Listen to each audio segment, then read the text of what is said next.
color and just a lot of life in it. So I wrote down some questions. My first one for you was just, you know, the logline of this film is a botanical fairy tale, and a lot of people would not really associate poison ivy with a fairy tale.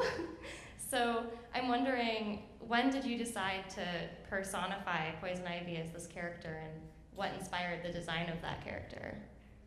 Yeah, thank you. That's a really wonderful question. And I first just want to say thank you for sticking around. Oh yes, I'm sorry. Please introduce yourselves and Oh, yeah. your connection to the film. Yeah, so my name is Julia de Guzman. I am a filmmaker based in New York City, and I am McKim de Guzman, her father.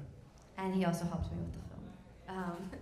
Yeah, and so I think I started thinking of Poison Ivy as this sort of mythic goddess character after reading a lot about its place in Native mythology, where the sayings go, or the knowledge goes, that if you see poison ivy, that's a place that man is not welcome. That's a place that's been recently disturbed, and it's an indication to us that, like, we're not welcome there right now, and not every place is for us.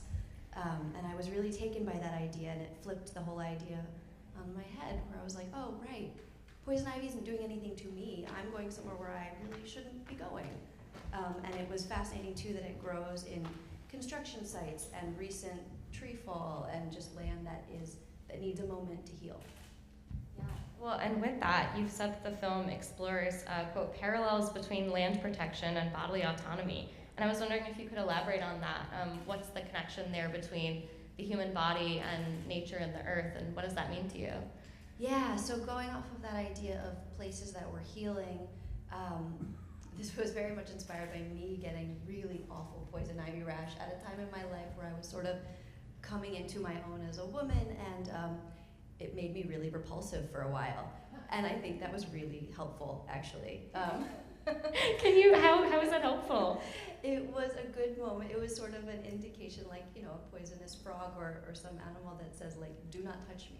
Yeah. Like, stay away, don't touch me. Yeah. And again, I think it was at a time in my life where it was very helpful to take a beat and be like, don't touch me. Yeah, I love that. Well, I'll just ask one more thing. How was the collaboration between you guys, and did it teach you anything about your relationship, or how did that come about? I'll let you answer this one. Well, as far as this movie is concerned, Julie had this project, and I just know that she has great ideas and works so hard at this. So I was thrilled to be, to help out and be a part of it. And her mother was an integral part as well. So, but it was a lot of fun. Yeah, I have begun to pull my whole family into. They don't have a choice; they have to help. My mom helped paint on the poison ivy rash. My sister was drafted to do the poster and the title design. Yeah, and they have no choice. Well, they did a wonderful job. We can keep it at that if you'd like. This was sort of just a casual few questions, but thank you so much for being here. This was really wonderful. I think it paired so nicely with the other films we saw. And yeah, just thank you so much. And we hope to see you guys back for some more screenings today. Thank you. Thank you so much. Yeah. And thank you to Middlebury, yes.